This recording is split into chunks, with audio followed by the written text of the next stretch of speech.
Fire. And we're here with more stories about cosplay. Woo! Things that affect you in your community. And stuff you're excited about. Cosplay. We hope. Stuff and things. Stuff and Things. That's the new name. Cosplay Stuff and Things. I like it. Yeah. So, if you guys want to share, we are always willing to take advice, suggestions, or, the cosplay horror stories. You can send them to us at cosplaystitchandseam@gmail.com.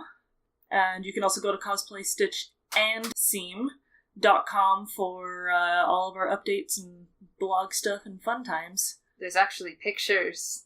Pictures? You can see things. There's photos on that website. We love photos. So, what are we talking about today? Today, we have guest speakers! Woo! Woo! We're going to be talking about... They're sitting so quietly. They're very quiet right now, listening to us be complete and utter nerds and making faces. Who does that? Who does that? So our topic today is going to be on big cosplays and how to everything about them. How do you get them to the convention? How do you wear them at the convention? Who helps you? Do you have help? Where the heck do you put them when you're done?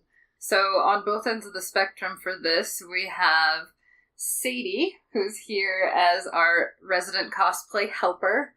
She's been cosplaying for... Oh, God. Not as long as you two. I think this last year was my first competition piece, but I've had little cosplays for 3 or 4 years. Nice. And how long have you been helping people out with that? Mercedes, how long have we been friends? Well, that's a hard question. There's 2 answers to that. Not the childhood friends. I've been helping... The cosplay friends. Yes. I've been helping cosplayers for going on... 7 or 8 years. Okay. I think so. Various large cosplays or people in unwieldy stuff. So yeah. Mm-hmm. And then on the other end,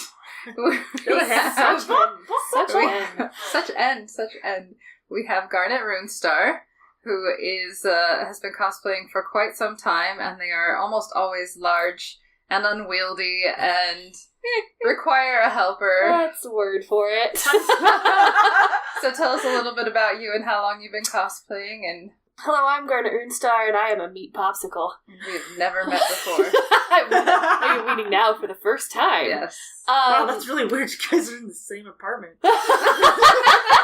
It's been a real discreet, just like, you move in with a random person, and it just sort of... I thought the house was haunted, honestly. It's a real awkward to one find of the out perks. that it's not. One of the perks, the selling point, haunted by someone who leaves fabric scraps around. Yes. I mean, you know me. I don't notice when things are haunted.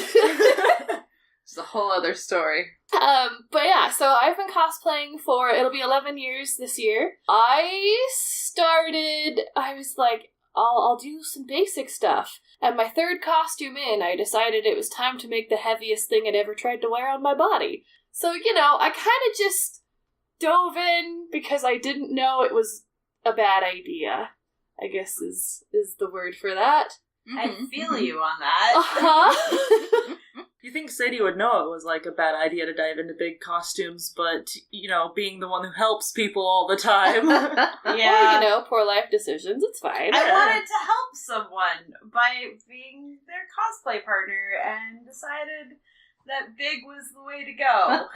I don't know, I'm not sure it was like you decided that. I think it was more like, I was like, Sadie, I need you to be this big thing because I can't figure out how to quick change into it. Okay! That was my response. We thought we could do it in a month. Nice. So I have a question for both ends here, Sadie and Garnet. Yeah. I want to know about the first time that you wore something big, and I want to know about the first time that you had to handle a big costume, and then what advice would you give for someone who's doing that in both sections there? Okay. Do you want to go first, or should I, Sadie? I can go first. Okay. One of the first big costumes I ever handled was actually for a skit with Pannon. One of our mutual friends had decided that they were going to be a giant lion with wings from Cardcaptor Sakura. It's a Caraberos, but in his released Guardian form. It was beautiful. So it was a quad suit. It was huge. It was huge, and it was amazing, and they had covered it with fur, and it was gorgeous.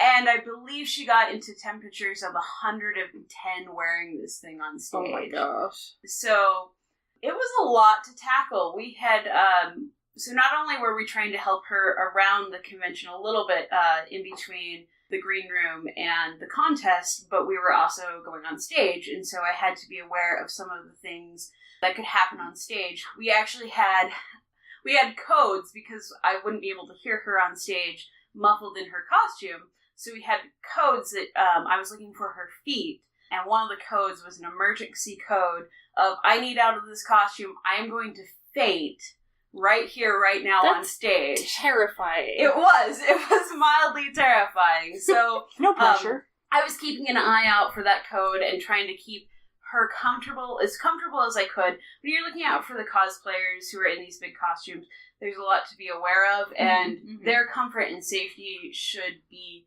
a real high priority. And so getting her on stage, helping her hit her cues, watching for that emergency mark, and then once we had finished the skit, the ramp to get off stage actually had a turn in it. So I had to hug her. No. I had to hug her as she stood up on well, I'm gonna say her hind legs because she was a giant lion. So I had her stand up and I hugged her. And I walked her backwards down this ramp to keep her safe and from falling off of that edge. Wow. And I think one of the biggest things I could say to make handling some of these costumes easier, it is much easier if you yourself are not wearing a costume while trying to handle someone in a big costume. Mm-hmm. So that was one of my first experiences in cosplay handling. Just a follow-up for you on this one, because I'm really curious. You mentioned having a code system with Cassini cosplay, was the cosplayer, correct? Yes. So you mentioned having a code, or a few codes with her. Has that been something that you've used with other cosplayers, or like having like a signal or something to help them out? I have used it with her again. She has been in another mascot costume as a Loftwing. And we had a similar code system just because it was difficult to hear her muffled in this mascot costume. Mm-hmm. Other times I've had catchphrases with friends if they need to get out of a conversation because they need to go to a bathroom or things like that and don't want to be rude. But having kind of an emergency, this is a red button kind of I need out now, and working those things out ahead of time really help. Even, not necessarily just codes, but like having a game plan for some of these costumes, like knowing how long it takes to get out of the costume for bathroom breaks and things like that, are really important things to have worked out ahead of time. Okay. So very cool. Thank you.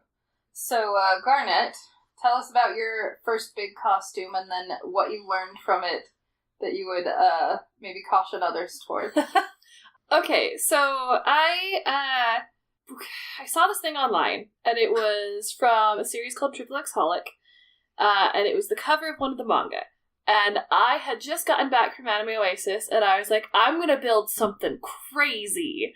I had never built anything crazy before. It was the third costume I'd ever made, but I was gonna do it. So I found fabrics I really liked, not really thinking about how heavy they were, or like how I was going to pack anything or anything like that. I got a pair of shoes online that were very tall and fit alright. I was like, oh, they're a little tight, but it'll be okay, you know. They're 6 inches tall and they have a platform, but I mean, I'll be 7 feet tall. It's You're alright. already like 6 feet. Yeah, it was a mistake. So I wore it to Anime Vegas and we drove down because it was just me and 2 friends. Most of the car could be that dress. And it was like, oh, it's fine, it's not a big deal, you know. I only wore it for a little bit and then didn't think anything of it. So a couple weeks later, I was like, I'm going to take this to NDK and I'm going to compete. But when you compete, you are in the costume for a very long time. And I was super excited about this costume and super proud of what I'd done, that I was like, I'm just going to wear it all day. And I didn't know anyone yet. I had not really many friends in the cosplay community. I didn't even know the locals. I just was enthusiastic to be there in costume. And because I was a giant, because I had a costume big enough to drown children, I ended up standing in one place for several hours at a time. So by the end of that convention, I couldn't feel any of my toes. And I couldn't feel them for about a month.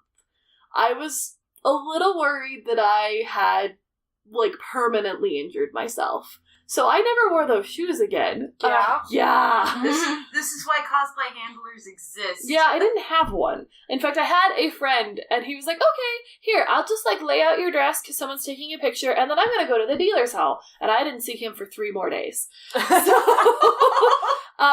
So having someone who can assist you is not only a hugely important deal, but they will remind you to take breaks. Because I was like, well, someone's talking to me, or I was super excited that anyone wanted to take the picture of my costume, and so I just stood still for as long as people wanted me to, and that's really bad when you have shoes that are 1, too small, and 2, I had put gel insoles in them because I thought it would help, and it made it worse because it pinched a nerve between my toes.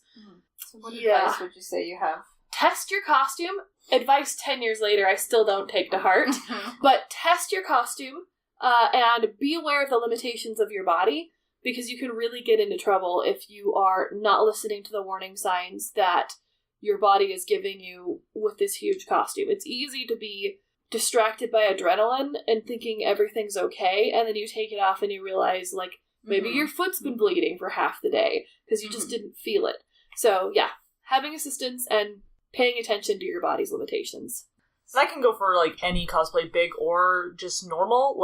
I am not very good at keeping track of when I've eaten, especially if, I'm binding for, crossplay or wearing a very tight corset or anything like that. Having a friend who thinks like that, whether they're in costume or not, is super, super helpful. Planning ahead for that, testing is super important. On that note, with planning ahead, what are things that you guys look for when you're planning ahead for a big costume? Sadie, with Octavia, what did we have to plan for? So, when we were planning with Octavia, one of the things we kept in mind was, how easy can I go to the bathroom? Important. That should be your number one thing.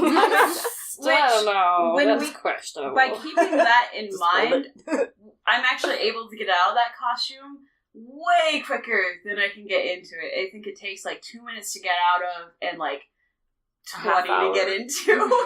I'm curious from a handler perspective, has it changed now in what you prepare, what you bring, what you pack and how you dress? It has. So when I was building Octavia, I kept in mind some of the things that I realized that some of my big costume friends had struggled with.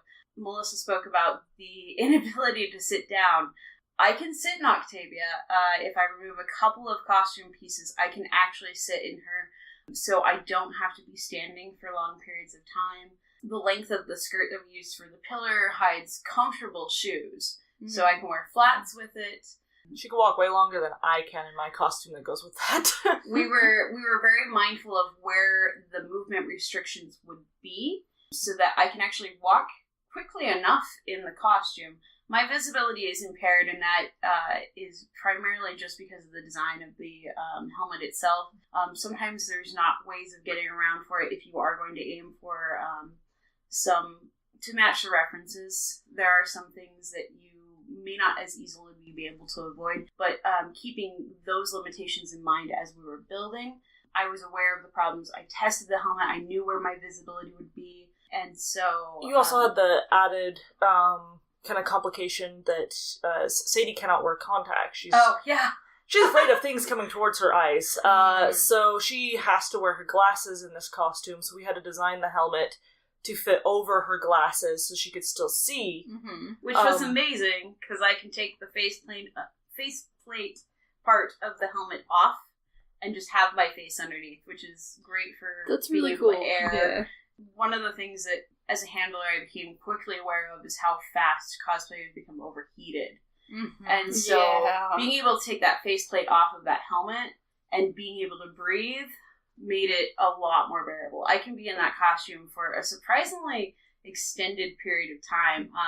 Mercedes in uncomfortable shoes, I think, got tired faster than I did on Octavia. Mm-hmm. My only real limitation was I need to be in the shade versus the sunlight for the costume. Yeah, I've kind of noticed, like, just with cosplay in general, there will be, like, one thing that drives me nuts throughout the day, and I just have to endure the one thing. Whether it's, like, shoes that aren't comfortable, or this pinch in my corset, or, like, the pressure, like, if it's too much weight on my hips, or if the wig is itchy. And, like, there might be other issues, but I will zero in and just focus on that one, and it'll drive me nuts all day.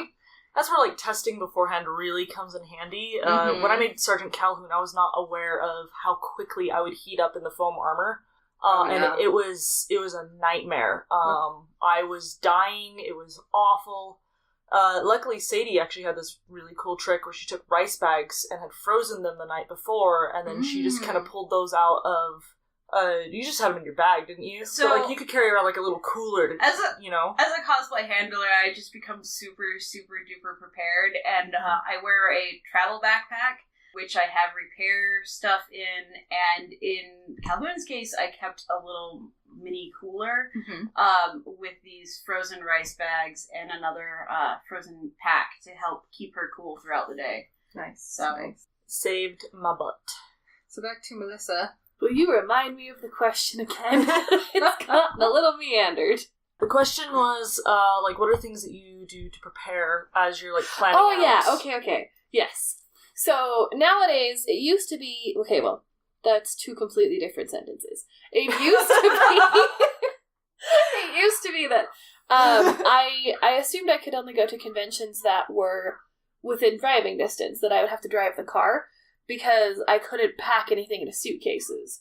Nowadays, I do almost nothing that's within driving distance of where I live, so I've had to kind of change how I put things together with the idea that it's going to go into a suitcase. So that's definitely made it so I have to think about, okay, how can this collapse? How is this going apart? It has to, these are the dimensions of my suitcase. How heavy is this going to be? That kind of stuff. So I kind of have to think more in terms of collapsibility, and that's definitely shaped how I craft. Have you ever had, as a follow-up, since we did something with Sadie, have you ever had to, like, consider, for some builds, like, how would I get into this if I didn't have a handler? And then, like, or do you just, like, kind of make sure you have a handler? Yeah, I usually, because I do a lot with corset work, and a lot of my bodices are intense lace-up. So if I know I'm going somewhere, I will try and see who's going there as well. Whether it be contacting friends that I know are in the area, or I was in Canada last year, and I contacted the gal in charge of cosplay, and I was like, hey, you want me to bring, crazy costumes, but I can't dress myself. And she was like, oh, great, here, I'll give you my second in command, and he'll come in the morning and for 10 minutes lace you into a thing. And I was like, great, that's all I need. After that, I'm fully functioning and I can deal with myself, but I just can't reach my back. So I do have some costumes that are built so that I can get into them myself, but honestly, it's few and far between, so I just try to plan for that in advance. Trying to make sure I have assistance. Okay. What advice, because you did mention, because I know you go to as a guest to a lot of conventions, and I feel like they're probably more accommodating. Yes. But, like, for a beginner, say, who wouldn't have that point of contact, what would you suggest, like, when you were starting out? So, generally, I was going to be going with friends. And so, if I had friends in the room and be like, okay, well, let's all help each other get dressed together, and then it's kind of a fun morning. I mean, everyone's rushing and trying to be prepared for the convention, but often enough, everyone kind of needs their own assistance, so you kind of trade and be like, oh, well, you need this, I'll put you into that if you'll help me with this, And I will say, beginning, it was also a little easier. I didn't have nearly as many things that literally required 3 people to put hands into it to help me. So that was definitely easier. But there's just some costumes that are, they're always going to be too much for one person, you know? But yeah, just be social. If you're going with friends, you know, you can all help each other. Cosplay's meant to be fun, so, you know. There's always bathroom bonding moments. That's actually how I met Mercedes. We were in a bathroom together, and I burst out of the Literally. bathroom stall. I had my corset on and my skirt on, and I was hand sewing my collar closed, and I looked at Mercedes. I was like, and I'm like gluing electronics to my face. She was literally gluing microchips to her face. And my eyes just kind of go wide, like, holy crap, who is this person? I like rounded on her. I was like, hello, stranger in the bathroom. I need some hands. Would you tie this for me? Yeah, you like burst out, you're like, I need someone to tie my corset. I was like, where did you come from? Stranger. Yeah, so... How did I miss this tall, amazing-looking costume person? And so now we're friends forever. Forever. So your advice would be, like, definitely use it as you would say, like, the cosplay green room, where you use it as an opportunity to meet people and make new friends. Yeah, I think that's... we're all costumers together, you know? Like, I have no illusions about the kind of hot mess of a human I am, you know? And I don't feel like, you know, you show up looking perfect all the time. Like, it's not... We're all getting dressed in these costumes together. It's fine, you know? So... Well, just don't be afraid of people, I guess. Yeah. I'm curious, because we mentioned this a little bit with Sadie, that you have started doing some costumes, and of course they are big and crazy like a lot of your friends. As someone who has experience being a handler for so long, you mentioned how that kind of shaped how you cosplay. Is there anything else you want to mention, like what you learned as being a handler that you kind of wanted to put toward your cosplay? Being a handler, I learned that, well, I was going to have friends, so some of the things I was able to do was tell my friends, when I'm in this costume, here are some of the things that I've become aware of, that I've seen your pitfalls. Keep an eye out for me. One of the things that I became aware of working with Cassini was people who are in the big costumes are often very aware of how much space they take up. The people around them are not. This is true. And so one of the advice I gave my first handler, Megan, and then later Mercedes, while I was in my big costume was, I am big. I realize I'm big. I'm going to hit people because they don't realize how big I am. They're expecting regular human width, but you also have, like... I have a giant Elizabethan whisk with streamers with wires hanging off of them, which makes my profile about... larger than a meter wide. Yeah. And when I turn, there is nothing I can do if someone is in that space. Yeah. And so the advice I had to give my handlers was, I'm aware of how big I am. I can't see people around me necessarily. Please make sure that people are out of my vicinity where I'm going to smack them should I have to turn around. Gotcha. And the person I mostly smacked was Mercedes. Because as my handler, she was often very close. The closest person. So it sounds like communication is super important, not just between you and your handler, but between your handler and the area around them so they can watch out for you, right? Yes. Communication is a really big part of safety, and then communicating with your handler your own personal needs. I was also aware, when I'm in this costume, I may not be aware of my own safety, whether I've been taking liquids, whether I've eaten recently, and so keeping those things in mind can be difficult on a person in those big cosplays.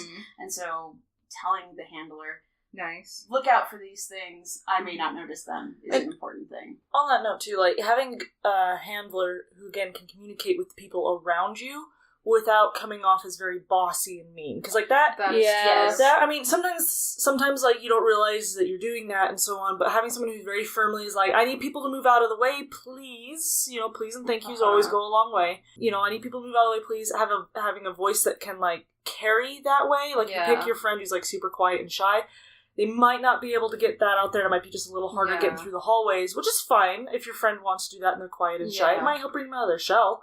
Because, I mean, eventually, you gotta get people out of the way. As someone who does, as a cosplay personality, and does guests and things, that can be, I imagine, especially important, because however your handler acts is going to reflect on you also. Yes. But it often, even if you aren't even aware the situation happened, it'll color people's opinion of you because they're assuming that was what you wanted them to do. Right. And so it's really important that you are kind and personable in all aspects, basically. So, I mean, I'm especially guilty of this, where I will literally talk until I fall over rather than make someone feel sad. So I generally spend more time in discomfort because I desperately need to change, but you know, someone wants to talk and I want to make sure they have that good experience. You know, I don't want them to feel like they missed out, or that they for some reason had a bad experience with me, that I was short with them, even though I'm literally dying on the inside. Yeah. But having a good handler who can also recognize that, oh, Melissa's dying on the inside, Garnet Runestar's dying, let's see what we can do. She's being very polite and talking to this person, so kind of stepping up and being like, hey, you have this event soon, we need to get moving, or, you know, can we meet up again later, or, you know, that definitely helps, if you have a scheduled thing, especially, but yeah, just, you know, because you want to be a personable person. So as a reverse of what I asked Sadie, I'm curious, have you had experience being a handler, and what has, you know, needing one not constantly, but, you know, pretty regularly. Yeah. What has that taught you about then being a handler for someone else? It's a good question. I'm trying to think of anything specific. Because, if I'm ever in something smaller, I'm always happy to help friends. I'm trying to think of a specific event, if there was anything noteworthy.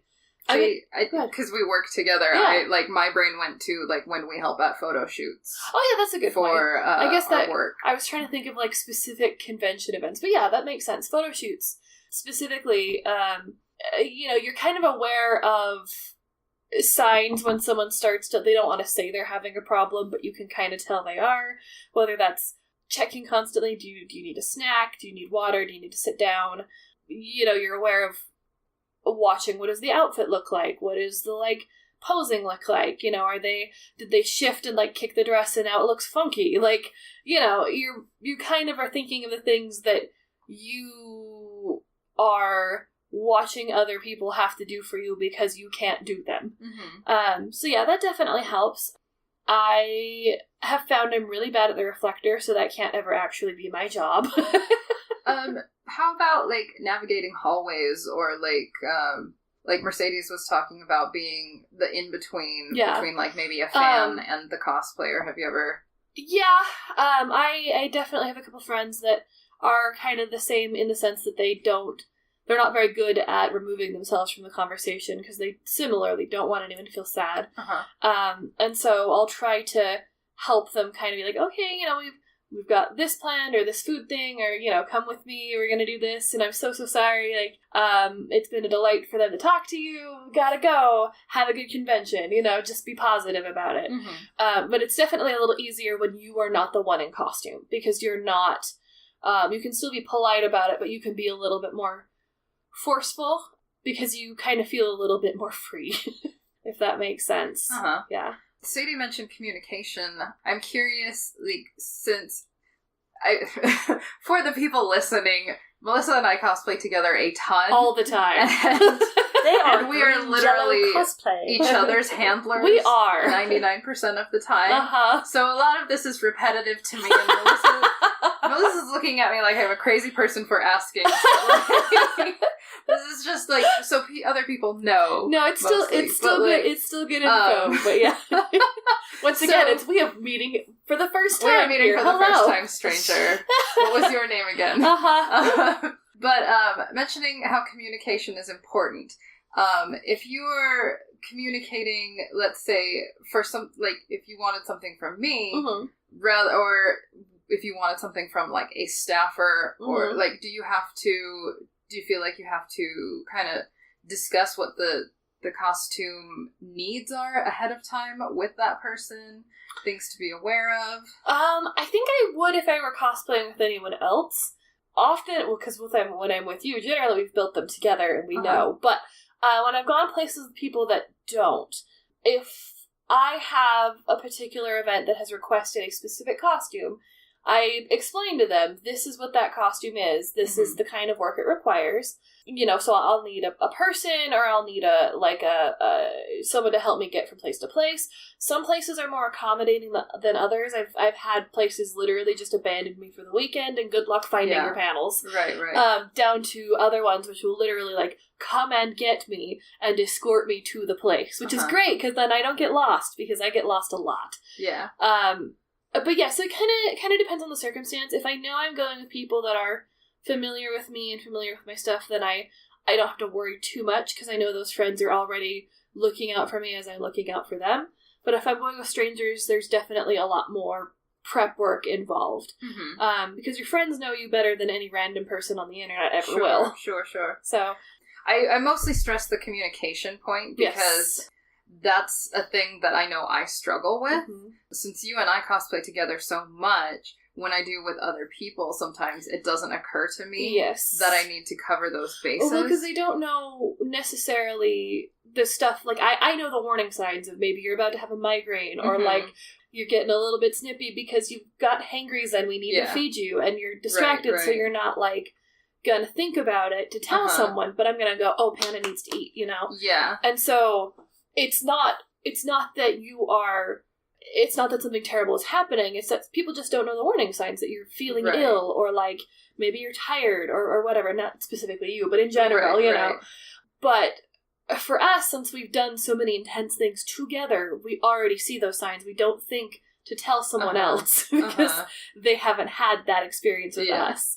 They don't know. Melissa sighs a certain way when her corset is really hurting her, and I'll be like, do you need me to loosen something? But, other people aren't going to guess that. Necessarily know that. Yes.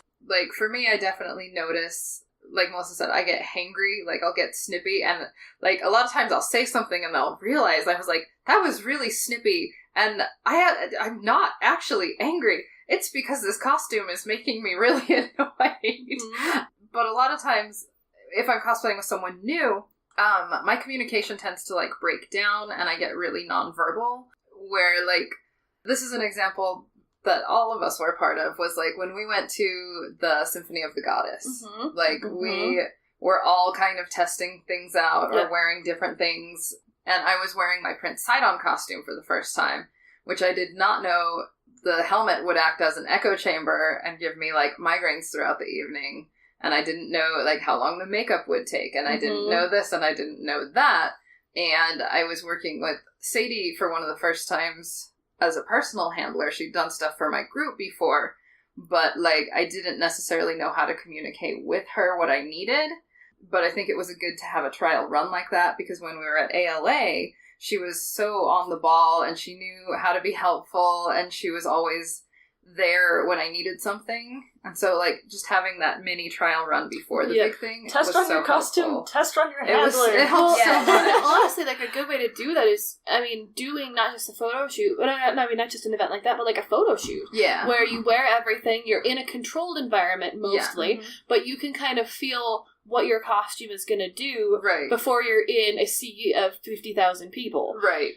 It makes it a lot more comfortable. And as a handler, it really helps to have that exposure and see firsthand, okay, these are some of the things that I need to watch for this person. Yeah. Also, I love you guys, but sometimes cosplayers, I think they mentioned this, they don't always communicate their needs, and so you do have to become aware of, okay, watching the time can also help.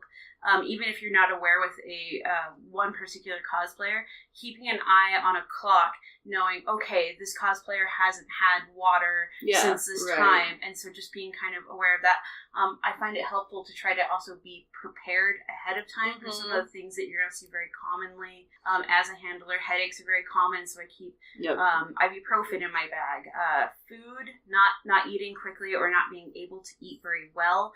Sometimes these big costumes I've seen can be really restrictive when it comes to eating or drinking. So I'll try to keep water bottles and granola bars, easy to handle food that I can either feed or someone in these big costumes. I usually pregame with a handful of ibuprofen in the morning if I know my wig is really heavy, or if I know that my shoes are really uncomfortable. And just, I know that headache is coming in about 20 minutes. Take a few ibuprofens and it will make my life that much easier. Or like, as far as water goes, generally, especially if you're at a guest at an event, there's going to be water bottles in the whatever panel room you're in. Just take it. Drink it with you. Drink it all the time. It's better to have that than actually start getting to that point where you need it. I've seen a few cosplayers. Poor Garnet here, I've seen her get dehydrated in a costume at a photo shoot. And so it's better to try to catch that ahead of time. Oh, you're talking about Carmilla. I am. I was like, when did I pass out? Oh, that was a bad one. Yep. I have another, like, weird one that I hope doesn't make anyone uncomfortable, but, like, I feel like, as a cosplayer, like, I don't want to feel like I'm ever taking advantage of my cosplay handler. Yeah. I take advantage of mine. Yes. I noticed Mercedes. I love you too, Mercedes. Okay. But at the same time, she's the one who will randomly shove food in my face in the middle of the day, so... It's my revenge. So what I mean is that the relationship between a handler and a cosplayer can feel very unbalanced. Yeah, I feel that. And as cosplayers, I would like to know, like, what you guys do to maybe, like, show gratitude, and as a handler, what have you really appreciated from your cosplayer that made you feel like the work was worth it? Do you want me to go first again? Yeah. So, as a handler... I owe Sadie art. Yeah, I make Mercedes... I build up friendship points with Mercedes. I don't do this with all. And then every once in a while, I'm like, hey, that really big costume I want to do, I don't know how to do this thing, you're teaching me. So I bank those friendship points up. But no, for people in general... you know, as long as they give me a little bit of a heads up ahead of time, like, I work my schedule around it, so, like, I make sure I have fun at a convention. Right. And that I'm aware of this is coming up for me personally as a handler. But usually, I don't mind hanging out with my friends and helping with costumes. I like to help people. And so, even just hanging out afterwards, some of the people I've handles for have bought me food, which I'm never going to turn down. That's always fantastic. I'm like, yeah, free meal. It's not really free, but like, it's not free. It's trap food. It's trap food. But no, like, just, you know, remember to thank your handler, I think is part of it. We often become forgotten about, so even just like acknowledging that we're there sometimes really helps. So just showing your thanks is always really nice to see. It's like, even in, like, competitions, if you have stage ninjas, like, I will usually, depending on, especially if they're, like, super involved in it, I will find a way to make sure that they at least get one of the ribbons. If it's possible, not every convention gives out ribbons to stage ninjas. But they're part of the performance. Yeah. I try to make sure that they get recognition for helping. When that does happen, I'm always super giddy. I'm like, oh, they remembered part of it! Especially stage ninjas, they're super important. Yeah. Sadie was a huge part of our last ALA performance. Not only was she, like, a puppeteer, but she helped put our sets together. She was our handler. She was all over the place. She helped remind me to stop cussing as I was working on the costume. Meanwhile, I was secretly cussing underneath my breath as I was working on the set. How about you, Melissa? I always try to, because I usually am with friends that are also cosplayers, so I kind of try to do it in trade as I can. Like, if they're assisting me, I try to make sure that I can assist them in whatever they need. You know, even if I'm, like, also encumbered, like, I have safety pin magic, so, like, I can kind of, you know, I will help you with your costume as well, you know, doing trades or whatever. Or, like, if they're rushing to a photo shoot, you know, if we're both ready, I'll go maybe, like, help and assist on that photo shoot. You know, even if I'm in costume, I can still, though I'm bad at the reflector, I'm still willing to do it. Or if, you know, they need a flash assistant, or maybe they need fabric tossing, or whatever, you know, just look out for your friends, basically, I think is what it comes down to. Because, like, I don't think no one's doing this in a vacuum, you know. I don't do things with people that aren't my friends, generally, you know? Right. New friends, old friends, doesn't matter. Like, so we all want to help each other. We all want to make each other succeed. We all want to do fun things and good things together. So, so yeah, just making sure that they're also having a good time and getting help if they need it. So, yeah. If I can add something, I'm just gonna... Sometimes things don't always go right. Yeah. And sometimes the handler is the first to see a cosplayer lash out. I will say, like, when that does happen, always keep in mind they're not meaning to, because usually it's something I'm hangry, I'm hungry. And so, like, just to kind of add in, like, afterwards of the costume, make sure that you guys are still friends and talk. Yes. So communication after the fact, too, to make sure that everyone is very okay good. with that Very experience. true, very true. Yeah. Sadie's and my dynamic when we're at conventions is very interesting, too, because I think if... I've actually had, like, other friends tell me this, that they actually think that Sadie's bossy. But the thing is that Sadie will tell me what to do, and I trust her to tell me what I need to be doing. And I always tell people, I'm like, it's what I'm going to do anyways. She just needs to tell me that I need to do it. Yeah. I'm usually only bossy with the people I know well, because sometimes she's very, very polite. That little shove is what they need. But Sadie also understands that sometimes I need that shove to get going in the right direction or to get out of whatever I'm doing currently. And it's again, it's not her being impolite to me. It's just how our dynamic works. And again, as I always tell people, it's like, she's not bossing me around, I'm going to do that anyways. And she will never tell me to do something that I don't want to do. Well, and I try to be aware of situationally if something is like, maybe someone's agitated, they're not happy with the way the costume's looking, or maybe like they're stressed out because they're late for something or something like that. So even if there's like a tension or an upset at the moment, I'm not going to let that affect how I feel about that person, because I know that it was a tense situation, you know? Cosplay is a stressful thing. Cosplay can be stressful. I mean, it's a fun thing, of course, we do it for fun, but like, when you really want to do your best work and show your best things, of course, it's just human nature to be upset or frustrated if it's not going the way you had hoped and planned, you know? I think that's a very natural and human thing to feel. You just can't let it destroy friendships that are hugely important and have shaped you as a person, you know? And I think that's where, like, having a handler who knows you very well yeah. is very helpful, because again, Sadie has caught me when I start going into those little spirals where I start really hating what I've created, whether I've been to the judges or not for a contest, or even whether I'm competing or not, and I just start hating on a costume. Sadie recognizes that, and she's very good at helping me feel better about it, and or be like, Mercedes, is just a costume, you can be fine. We've had those moments too. So now that we've gotten a little bit like real and self-aware, that was a little bit real. Sorry. No, it's That's okay. I kind of want to end on a positive note and ask you each, like, what was one of the best experiences you've had with a handler, and also what's one of the like best, I guess, bonding moments you've had between you and a cosplayer where you came away, like, just really happy you'd taken part in that? Okay, so as far as, like, a really good experience with a handler goes, mine's gonna go back to the Carmilla photo shoot, because I've never really been more proud of a costume I'd say in a specific sense. There's other ones I've been, like, intensely proud of, but, like, there was a lot of engineering on that I hadn't done before, and I wasn't even sure it was going to be possible or would work until I put it on the day of the photo shoot. Scary. And so, but it all worked out. It all, like, looked the way I wanted it to.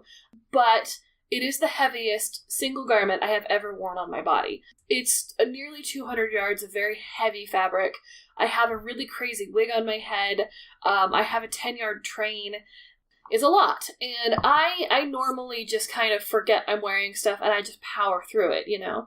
And we were in the middle of the photo shoot, and I felt really dizzy, and I was like, okay, you've got a lot of costume on, you know, maybe I just need to sit down, or I'll like lean over the railing while he's setting up lights and all that jazz, you know.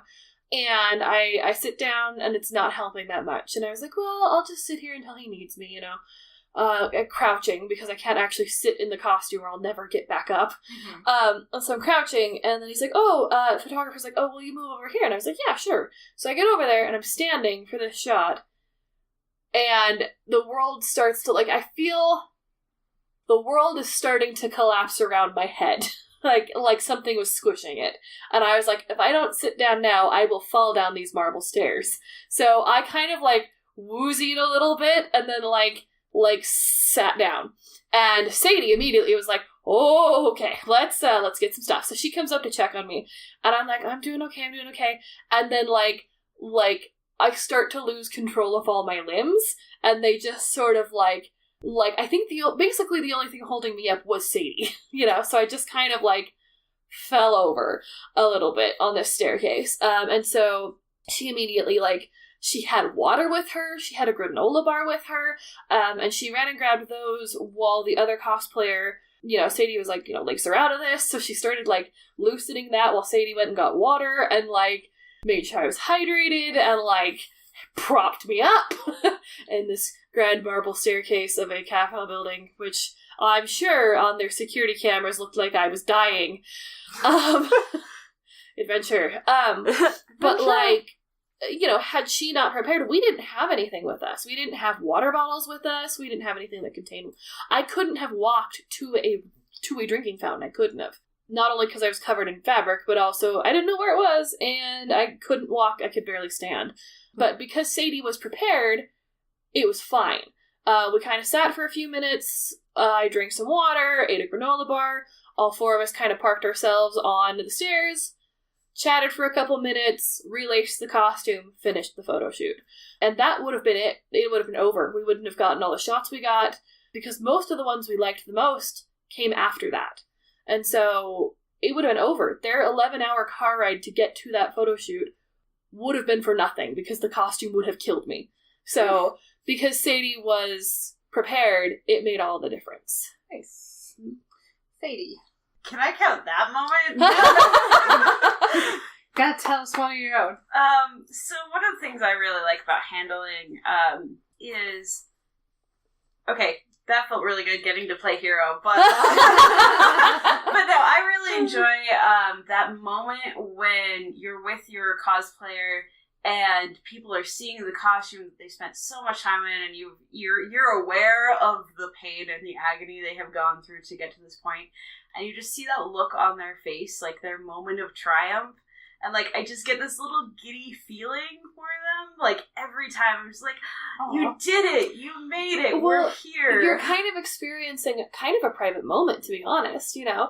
Most other people that see that costume or that cosplayer, they're not getting that moment of pride, you know, the first time a costume is put on. Mm-hmm.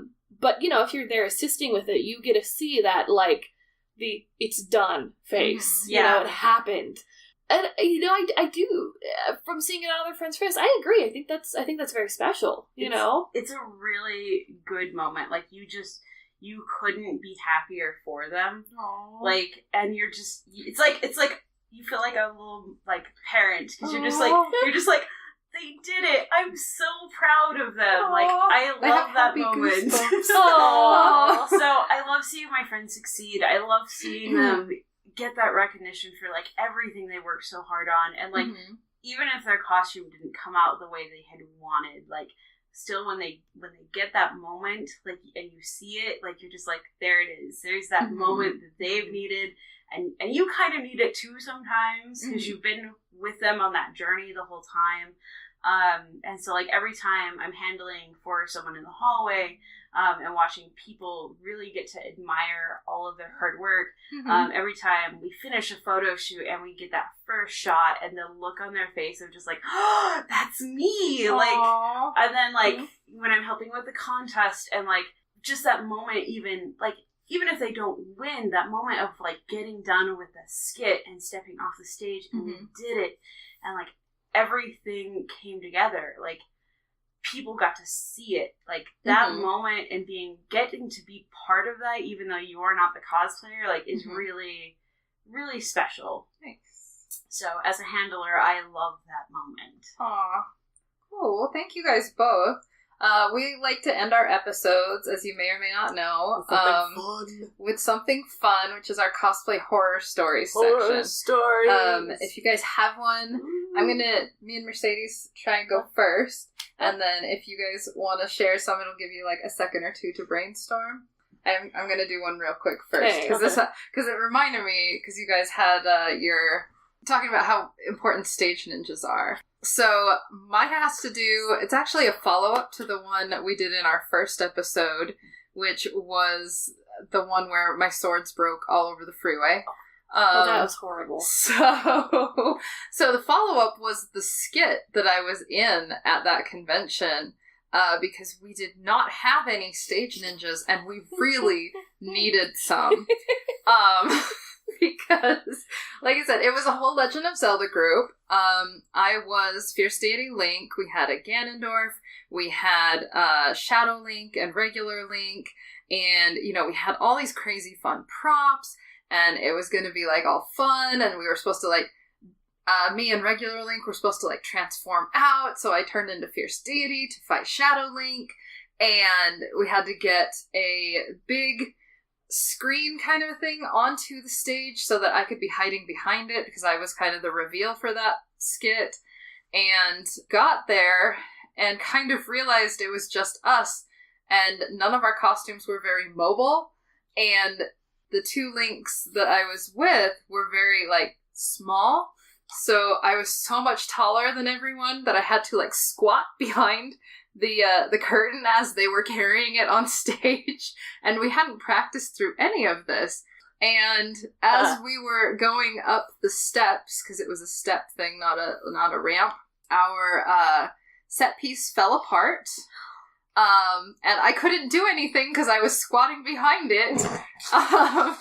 And so I turtle walked onto the stage as Ganon panics and tries to grab the edge of the set and put it back together.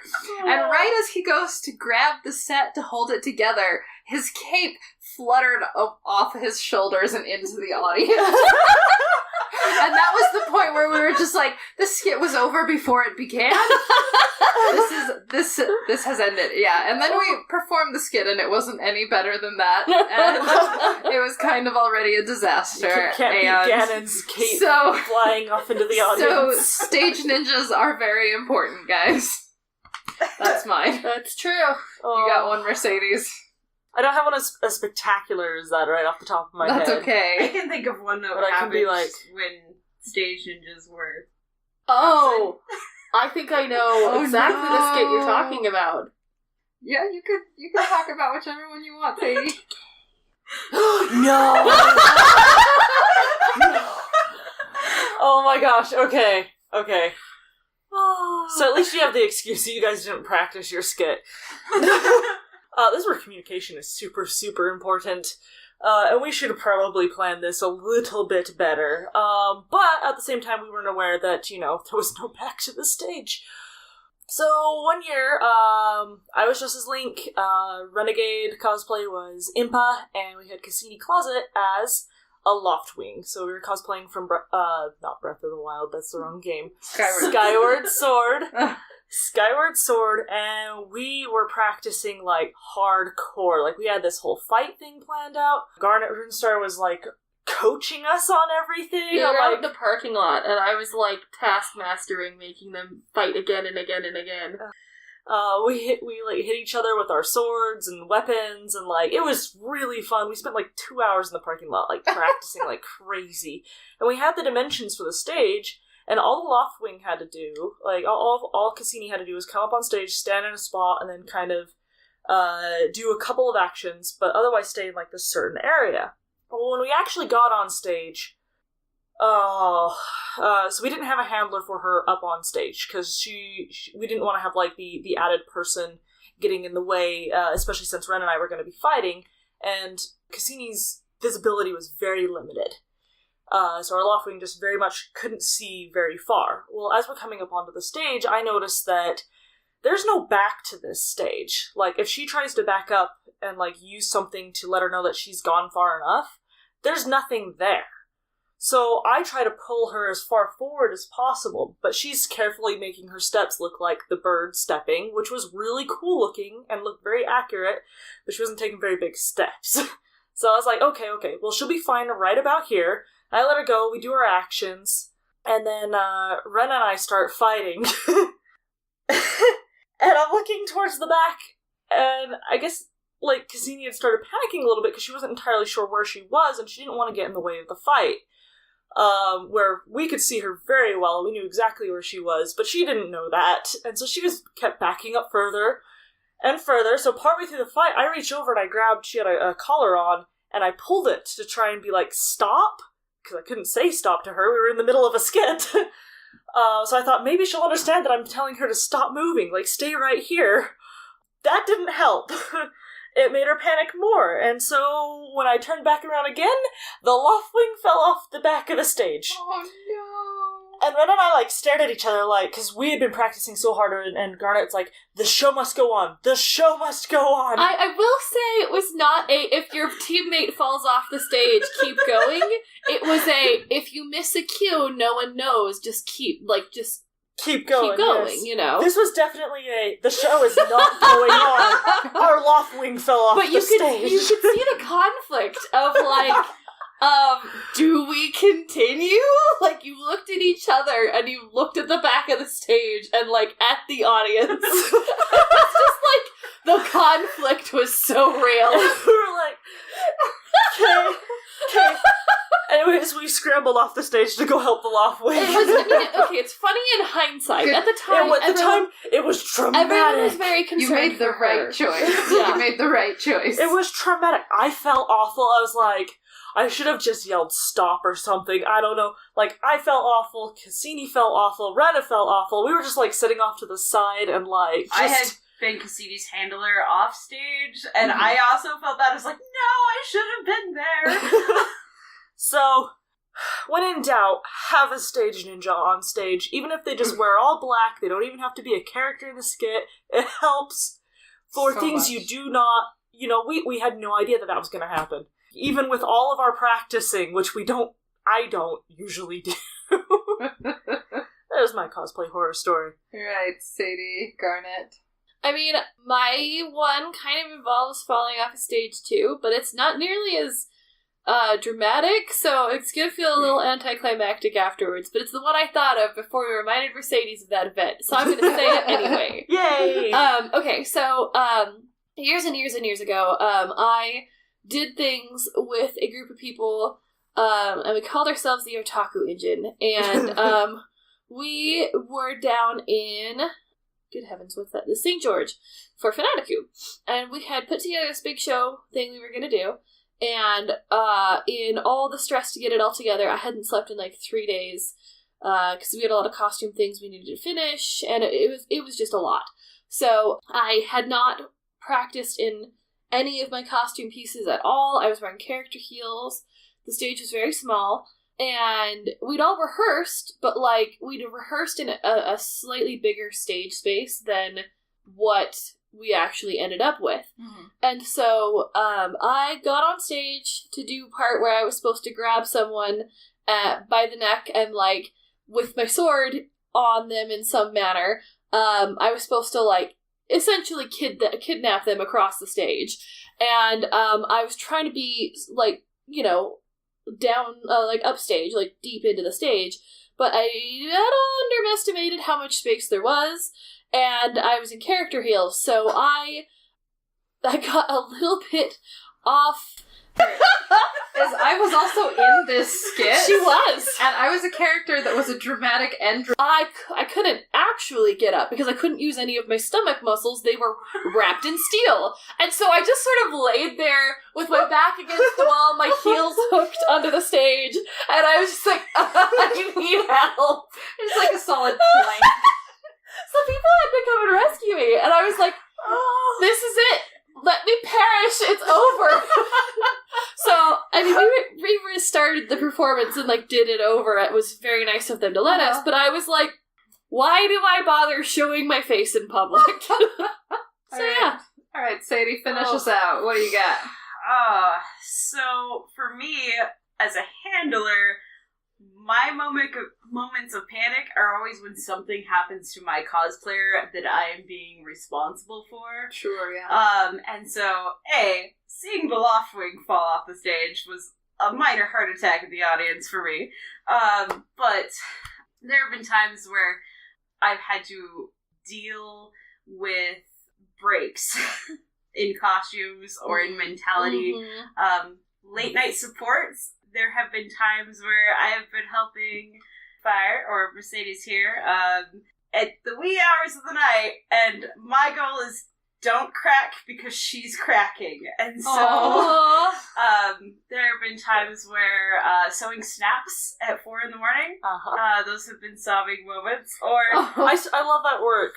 Melissa, Garnet and Pannon over here one time were like, you've never cried over a cosplay, Mercedes, and I just kind of looked at her, oh yeah, I have. But there was one night where we were crafting until 4 a.m, and as you do, and Mercedes had gotten so far in her costume.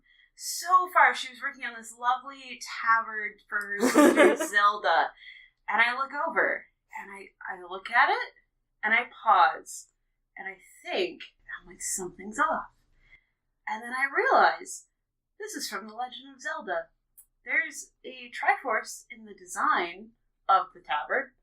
It has not been incorporated into this costume at all. Oh no! And I physically see this, and I look at her face, and I just have this moment of, I cannot tell her. And so, horrified, I keep that little factoid to myself, because had I said anything, and knowing her level of perfectionism, and my levels of stress that night, she would have restarted the thing. Just flat out restarted it. So I kept my silence. And I never said anything until after all of it. Lexus was supposed to be working on it anyway. So I was mildly terrified. I'm like, if she knows I know, maybe she'll be angry at me that I never said anything. But no, I just kept my silence. My goodness. It was my secret until after judging. And then she told me, and I was like, shh. So sometimes it's good to keep these secrets in order to keep your cosplayers sane. Of course, also at that moment, because judging had already happened, I was like, well, it is what it is. It is. Well, thank you all so much for spending time sharing our stories.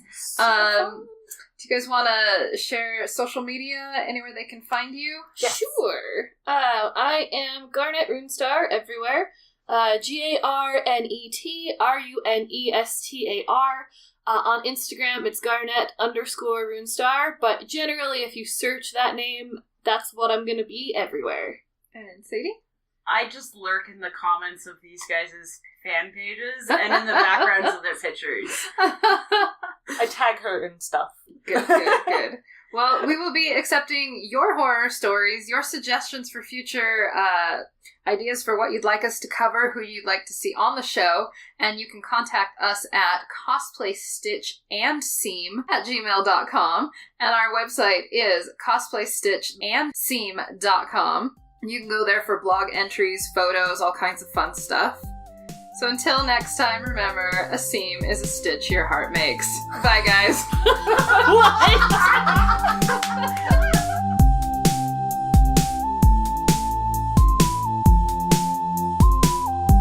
So this week we talked about cosplay handlers and the handledees. If you want to tell us a story about how things have gone with your cosplay handler, or how sad things have been without having a cosplay handler with you, or if you just want to give mad shoutouts to your cosplay handler, check out our Facebook group on the Book of Faces, and you can find a link below.